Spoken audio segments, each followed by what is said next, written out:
कारण आनंद फुल तयारीत राहिला. तो कसा राहिला? फुल तयारीमध्ये. कारण त्याला कळालं की वा आता आपण कशात येतोय. हा, तयार असतात. तो कम्प्लिटली तयार झाला. तो ही रेडी फॉर द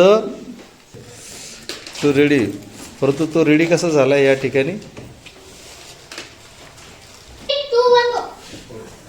चला आपण काय करूया, पार्ट ऑफ स्पीच म्हणजे शब्दाच्या जाती 8 आहेत ते आपल्याला समजून घ्यायचं आहे. ते समजून घेण्याच्या अगोदर आज आपल्याला सर्वात महत्वाचं काय आहे की त्या पार्ट ऑफ स्पीच मध्ये काय आहे, शब्दाच्या जातीमध्ये विकारी शब्द म्हणजे काय आणि अविकारी शब्द म्हणजे काय.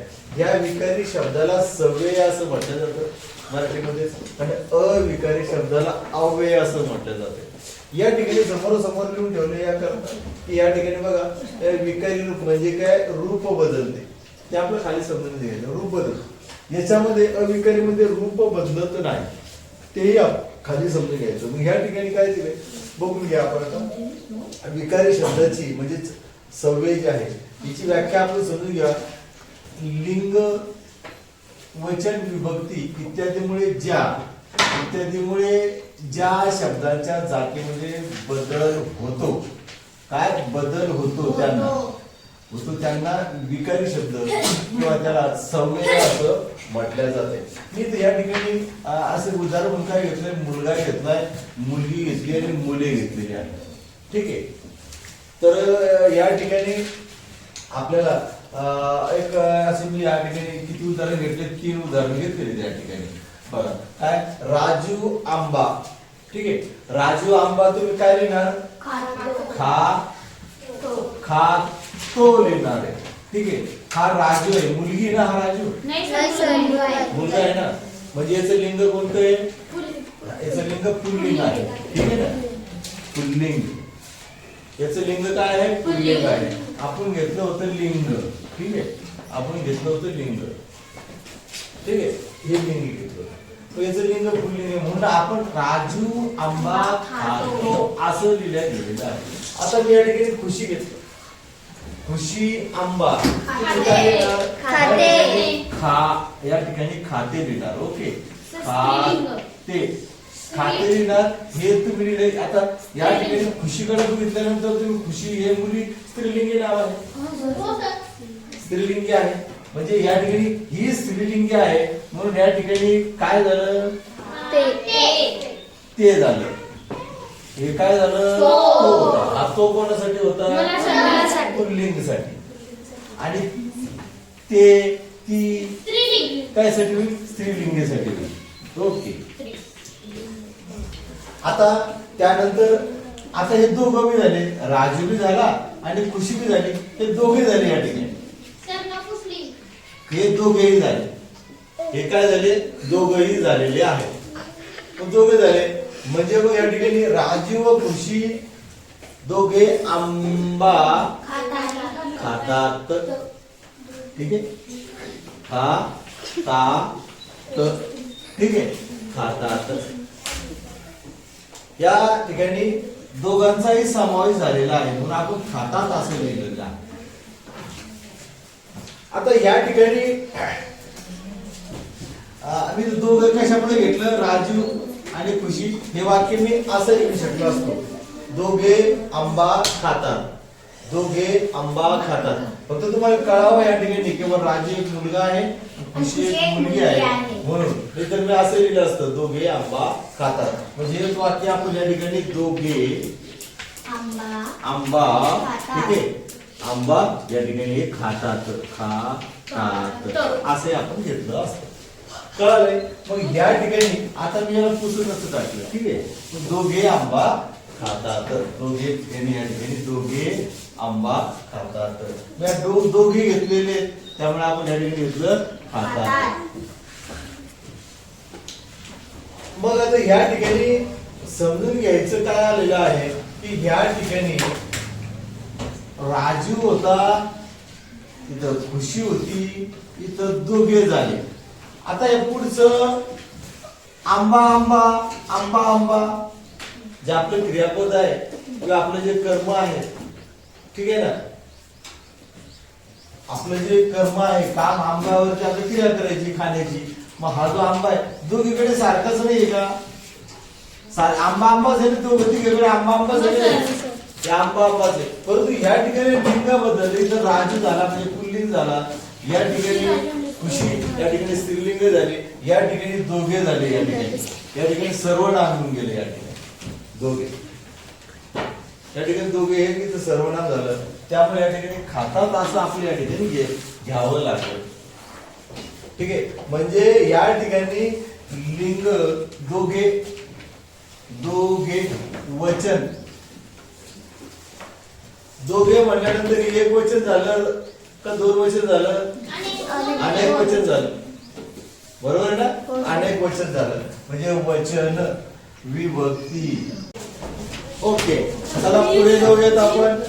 पण आता आपल्याला या ठिकाणी समजा वचन, लिंग, वचन व विभक्ती यामुळे जर वाक्यामध्ये बदल होत असेल, या ठिकाणी रूप बदलते, वाक्यामध्ये काहीतरी रूप बदलत असेल, शब्दात काही बदल होत असेल तर समजून घ्यायचंय ते जे काही वाक्य आहे ते वाक्य कोणचं आहे?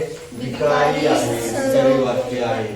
तर आता आपल्याला अविकारी वाक्य म्हणजे अव्यय आपल्याला बघायचं आहे. काय म्हणलं या ठिकाणी? किंवा काय रूप, याच्यामध्ये रूप बदलत नाही. मग या ठिकाणी अविकारी शब्द म्हणजेच काय की त्याला अव्यय म्हणतात.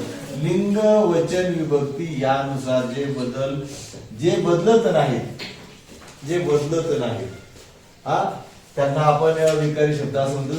जसे शब्द घेतले, उदाहरण शब्द घेतले, आज घेतलंय, पण घेतलंय, आणि घेतलंय, येते, असे उदाहरण आपण काही शब्द घेतले.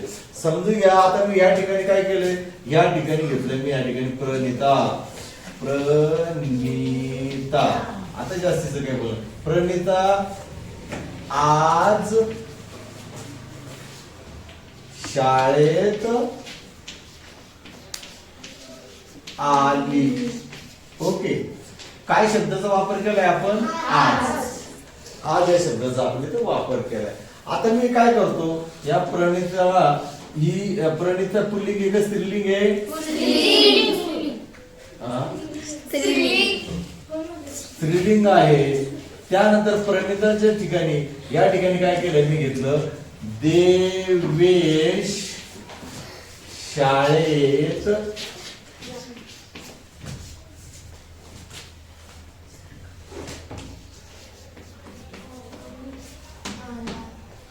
ठीक आहे. आता मी या ठिकाणी अजून एक वाक्य घेऊ.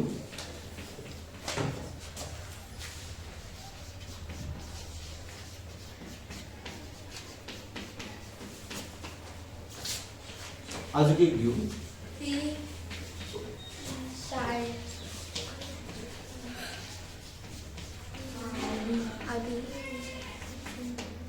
अजून एक घेऊ.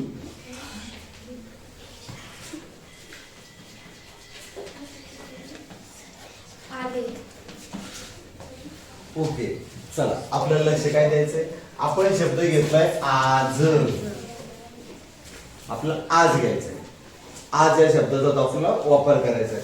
मग प्रणिता आज आज आज शाळेत आली. आता प्रणिताच्या ठिकाणी काय घेतलंय? देवेश घेतलाय. या ठिकाणी आता ही स्त्रीलिंगी होती, हा पुल्लिंगी झाला देवेश. मग पुल्लिंगी झाल्यानंतर आज मध्ये काही बदल झालाय का? याच्यात काही बदल होणार का? नाही ना. जसं की राजू आंबा खातो, या ठिकाणी खुशी झाली, लिंग बदल, राजू आंबा खाते झालं. ठीक आहे. म्हणजे या ठिकाणी आज मध्ये काहीच बदल होत नाही. या इथं पण आजच राहील. या ठिकाणी तोही आजच राहील. त्यानंतर ती शाळेत आली, ती आज, ठीक आहे, ती सुद्धा आजच राहील. त्यानंतर ते आज शाळेत आले. म्हणजे या आज मध्ये कुठेच फरक झालेला नाही, कुठेच फरक होत नाहीये, लक्षात ठेवा. तुम्ही याच ठिकाणी आता या ठिकाणी आता आपण समजा पणचा वापर केला, राजू पण माझ्यासोबत शाळेत येणार आहे, सीता पण माझ्यासोबत शाळेत येणार आहे, ती पण माझ्यासोबत शाळेत येणार आहे, तो पण माझ्यासोबत शाळेत येणार आहे, हा पण माझ्यासोबत शाळेत येणार आहे. पण मध्ये पुढे काय बदल होऊ राहिला? पणा झाला, पणी झाली, असं काय झालं? नाही झालं. आणि राजू आणि मी सोबत शाळेत जाणार आहे, विजू आणि संजू सोबत शाळा, सरिता आणि विजय सोबत, म्हणजे लिंगही बदलले, तो आणि ती शाळेत येणार आहे. म्हणजे नाम घेतलंय, लिंग घेतलंय, वचन घेतली, त्यांनी आणि मी, त्याच झालं, त्यांनी विभक्ती लागली, त्याच झालं, त्यांनी आणि मी हे काम पूर्ण केलं आणि घेतला. आणि मध्ये काही बदल झाला नाही झाला. आज येथे राजू व विजू दोघे सोबत खेळत होते. आज सरिता व विजय दोघेही खेळत होते. येते मध्ये काही बदल होणार आहे नाही. मग ज्या वेळेला एखाद्या जो काही अविकारी लोक आहे, म्हणजे लिंग वचन विभक्ती यानुसार जे बदल होत नाहीत त्यांना अविकारी शब्द असं म्हणायचं. ह्या शब्दावरून मला असं वाटतं तुम्हाला एखादा जो शब्द दिला असेल त्या शब्दामध्ये मुलगा घेऊन बघा, मुलगी घेऊन बघा, सर्वनाम घेऊन बघा किंवा विभक्ती घेऊन बघा, तो आणि ती, तो, ती, ते, त्यांचा, अशा प्रकारचे काही शब्द जर आले आणि ते जर समजून जो शब्द दिला त्या शब्दात जर बदल होत नसेल तर समजून घ्यायचं ते अविकारी शब्द आहेत. ओके, थांबू मग.